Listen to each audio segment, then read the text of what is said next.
Bismillahirrahmanirrahim. Assalamualaikum warahmatullahi wabarakatuh.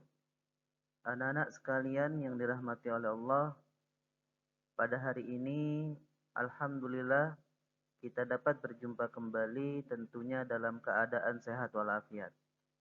Jika di antara kalian ataupun keluarga kalian ada yang sakit, semoga Allah memberikan kesehatan kepada kalian dan keluarga kalian. Anak-anak, kemarin telah kita simak bersama mengenai materi mengidentifikasi karya ilmiah. Setelah kalian mengetahui apa itu karya ilmiah dan jenis-jenis karya ilmiah, maka selanjutnya kita akan mempelajari tentang menganalisis sistematika dan kebahasaan karya ilmiah. Menganalisis sistematika dan kebahasaan karya ilmiah merupakan hal penting bagi kita agar informasi yang telah kita dapatkan pada mengidentifikasi karya ilmiah dapat terhubung kembali ketika kita mempelajari menganalisis sistematika dan kebahasaan karya ilmiah.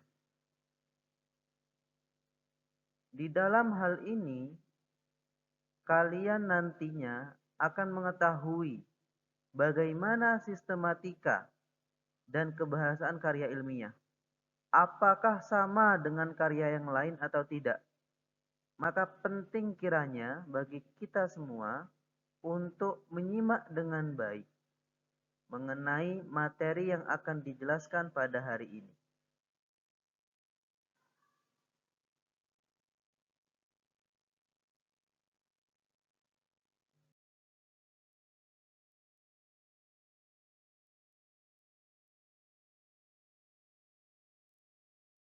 Baik, anak-anak sekalian, kita awali terlebih dahulu pada kebahasaan karya ilmiah.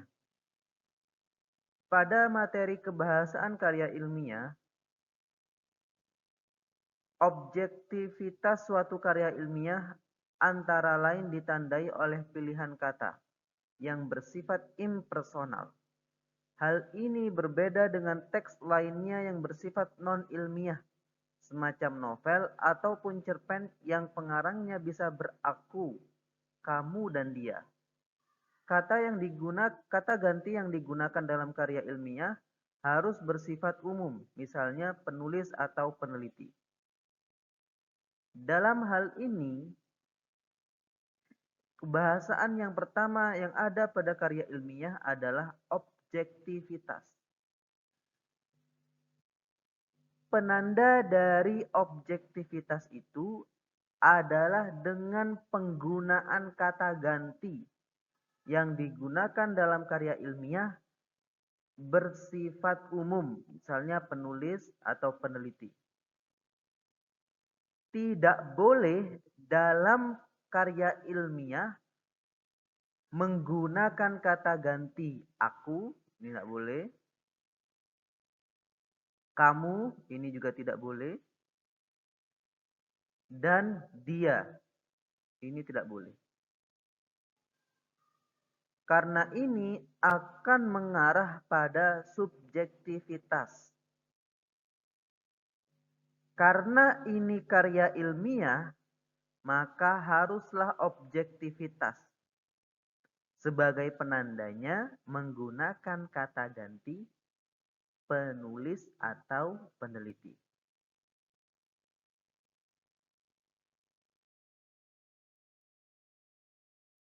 Baik anak-anak sekalian, selanjutnya adalah lugas. Apa itu lugas?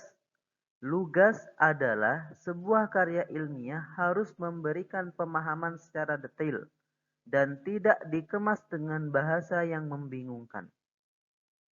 Dengan begitu, maksud dari karya ilmiah itu bisa langsung diterima oleh pembacanya. Dalam hal ini kita ketahui bahwasanya karya ilmiah tidak diperkenankan mengemasnya dengan bahasa yang membingungkan atau menggunakan kata-kata yang justru membingungkan pembacanya. Itu tidak diperkenankan. Dalam karya ilmiah diharuskan setiap penulis harus mengemasnya dengan bahasa yang mudah dicerna oleh pembacanya, dengan tujuan agar karya ilmiah tersebut bisa langsung diterima oleh pembacanya. Ini lugas. Kemudian tidak emotif. Apa maksud dari tidak emotif tersebut? Maksud dari tidak emotif adalah karya ilmiah ditulis tidak melibatkan aspek perasaan dari penulisnya. Jadi penulisnya tidak menggunakan perasaan. Sebab karya ilmiah harus memaparkan fakta yang didapatkan dari hasil analisis penelitian, bukan dari perasaan subjektif penulisnya.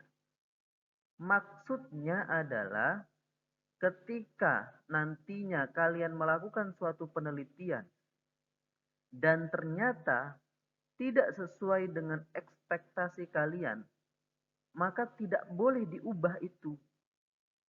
Karena apa? Karena data yang didapatkan oleh kalian itu haruslah fakta. Jangan sampai ketika tidak sesuai dengan apa yang kalian inginkan, maka kalian menggunakan perasaan subjektif. Ini tidak boleh, ya. Kalau dapatnya A, haruslah A yang kalian tulis nanti di data atau di penelitian itu.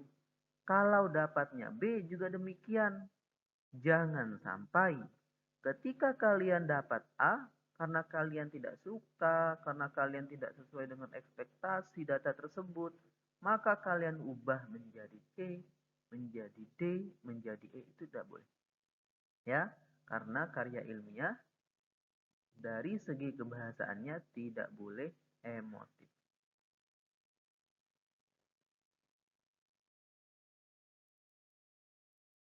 Selanjutnya, pada kebahasaan karya ilmiah sebaiknya menghindari penggunaan kata dan kalimat yang bermakna ganda. Ya. Apa tujuannya? Tujuannya tidak lain dan tidak bukan agar pembaca dapat memahami dengan baik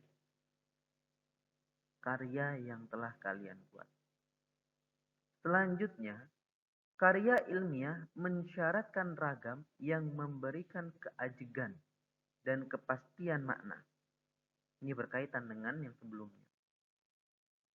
Ragam bahasa yang digunakan dalam karya ilmiah haruslah lugas, bermakna denotatif atau bermakna yang sebenarnya, bukan konotatif. Selanjutnya, makna yang terkandung dalam kata-katanya harus diungkapkan secara eksplisit guna mencegah timbulnya pemberian makna lain. Artinya, kata-kata yang diungkapkan oleh penulis ataupun peneliti haruslah secara jelas. Jangan sampai implisit. Kenapa? Kalau implisit memungkinkan pembacanya memberikan makna yang berbeda. Jadi harus jelas, eksplisit, ya. Jangan sampai implisit.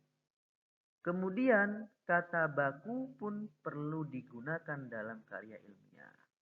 Nah, harus menggunakan kata baku untuk menunjukkan bahwa tulisan tersebut bersifat formal. Harus ada kata baku. Bagaimana menentukan kata ini baku atau tidak? Dasarnya ada pada Kamus Besar Bahasa Indonesia. Itu dasarnya. Ya, dasar dari penentuan kata ini baku atau tidak, kita bisa merujuk pada Kamus Besar Bahasa Indonesia. Jadi inilah beberapa aspek kebahasaan pada karya ilmiah. Seperti halnya yang tadi telah dijelaskan mengenai tidak boleh subjektif, harus objektif, lugas, tidak boleh emotif, haruslah eksplisit, menggunakan kata baku, haruslah lugas atau denotatif, tidak boleh bermakna ganda. Itulah serangkaian dari kebahasaan karya ilmiah.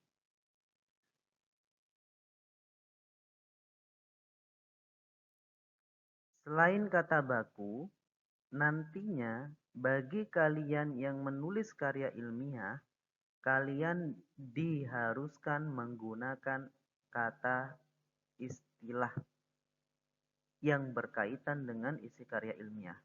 Dan nanti kalau kalian menjadi pembaca suatu karya ilmiah, pastilah menemukan yang namanya istilah-istilah tersebut.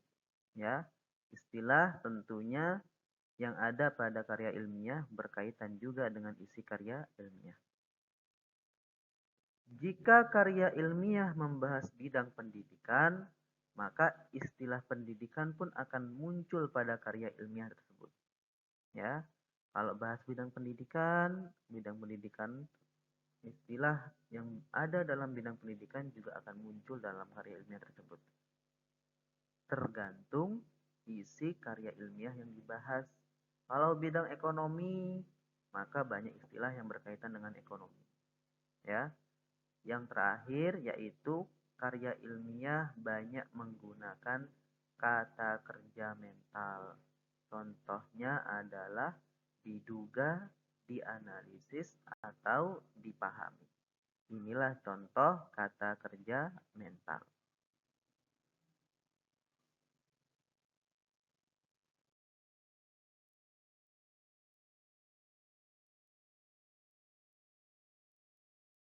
Coba kita perdalam lagi makna denotasi dan konotasi. Contoh kalimatnya. Tangan kiri Arman, ini yang denotasi ya. Saya ulangi. Tangan kiri Arman terkilir sewaktu bermain bola. Maknanya posisi, ini tangan kiri. Maksudnya posisi bagian kiri lawan dari kanan yaitu kiri. Ini denotasi sesungguhnya. Ya. Kalau konotasi, partai politik yang beraliran kiri dilarang di Indonesia. Maksud dari kata kiri itu dalam contoh kalimat partai politik yang beraliran kiri dilarang di Indonesia adalah ideologi dan juga aliran politik.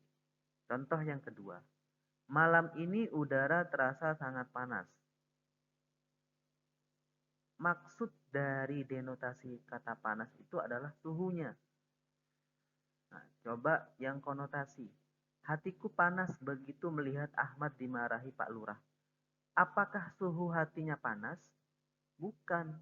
Maksud dari panas itu mengandung makna emosi dan bisa juga marah.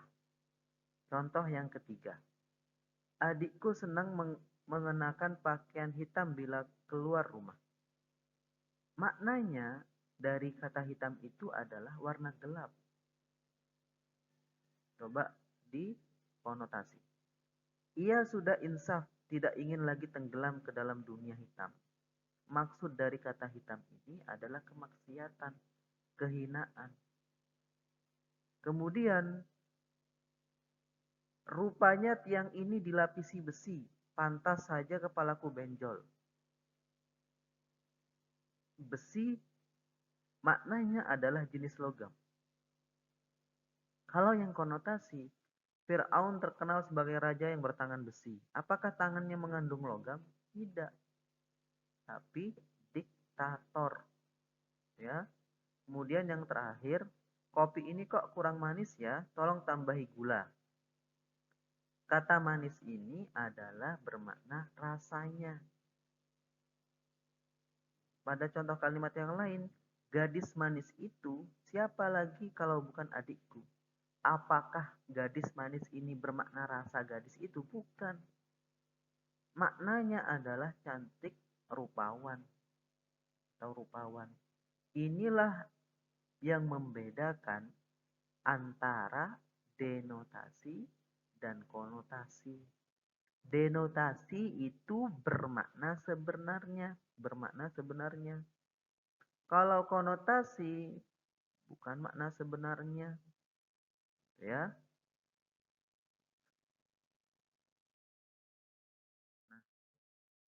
Selanjutnya, pada struktur karya ilmiah ada tiga, yaitu pendahuluan, isi dan pembahasan, dan yang terakhir kesimpulan. Inilah struktur dari karya ilmiah.